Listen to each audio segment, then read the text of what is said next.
Hey, what's up? It's Deanna. You collectors out there will probably know what I mean by when you find a sleeper, how much your adrenaline blows up and how pumped up you get. So, about 7 days ago, I saw this listing on eBay and I saw that it was listed in the wrong category and it was listed at a starting bid with no reserve at 99 cents. And and you're like, oh my God, I just found like a treasure. And so, like, you get all excited, but waiting it out is the hardest part because you don't know if somebody else saw it. So, if a dealer or a collector caught onto it. And so you sit there, it's like torturous waiting for the clock to tick as the days go by.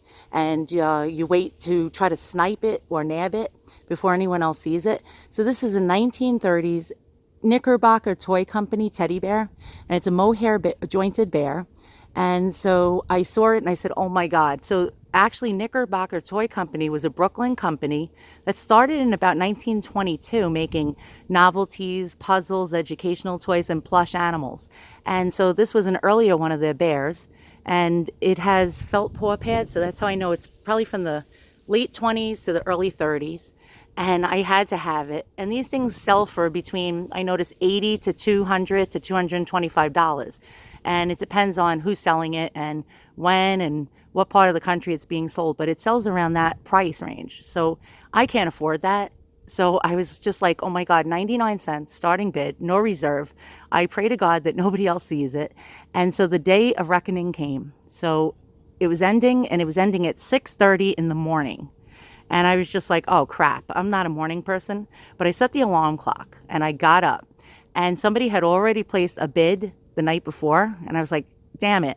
And so I went in at the last second, and with 5 seconds left in the auction, I placed a snipe bid, praying that I was going to outbid the other bidder by a low price.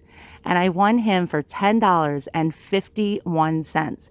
So the person that placed the bid before me either then didn't put their maximum bid that they were willing to pay, or they didn't know what it was and they just thought it was a cute teddy bear. So nonetheless, I was so thrilled that I won him. And I was afraid that the seller was going to catch on and realize what she had and then refuse to ship it, because that's happened to me before. When you find a sleeper and then somebody, some rat, goes and tells the seller, oh, this thing is worth this, this, and this. I saw it on Antiques Roadshow.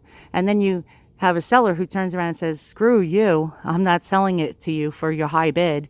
And then they renege on the auction. That's happened. And I've gotten into many a fight with sellers. Hey, look, if you're a seller, it's your duty to do your homework. Do Googling, search, get reference books, figure out what you have before you list it. But nonetheless, I was just a nervous wreck. And my biggest fear also, besides the seller deciding not to actually sell them for me for that low price, was that the postal service would lose him. That's another thing that's happened to me. I won a very rare art glass piece from the 1800s. And it was worth several $100s. And I won it for, again, like $10. And I couldn't wait for it to arrive. And it turns out my mailman was on vacation. And the guy that took over his route that week was a real jerk. He couldn't even read barely. And he misdelivered it. And he misdelivered it to the wrong house. And the people that lived there, I guess, took the package in.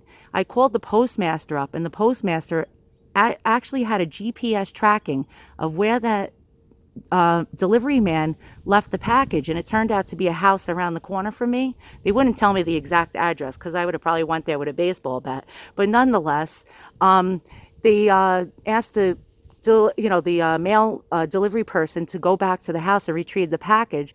And the owners that lived at the house refused to hand over the package and lied and said that they never received the package. So I never got that package, and I was pissed. So I was afraid that this would happen with this teddy bear. But nope, he arrived, he's here, all $10.51, of me like jumping for joy through my house and screaming like I just won the lotto. And so once again, thanks for watching.